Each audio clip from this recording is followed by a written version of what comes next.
takže posledné detaily doladíme a ideme na druhý súťažný pokus dnešnej nočnej súťaže.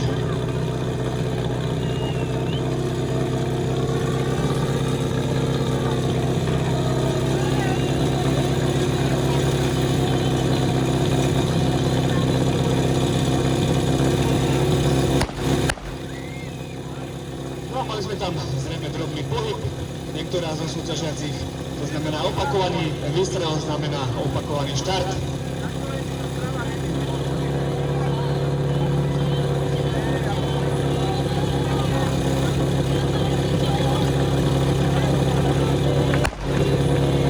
Tentokrát to bolo už bezproblémové, babi vybeli na dráhu, Košek naskúškovaný zatiaľ, to vyzerá veľmi dobre, aj základy máme už všetkú vonku, takže ideme z vodou.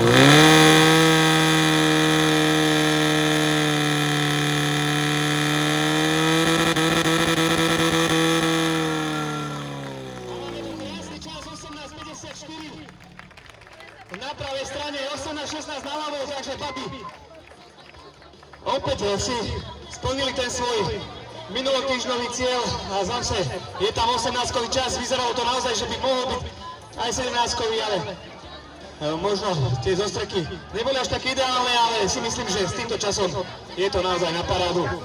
18:54 výsledný čas, ten lepší 18:16, takmer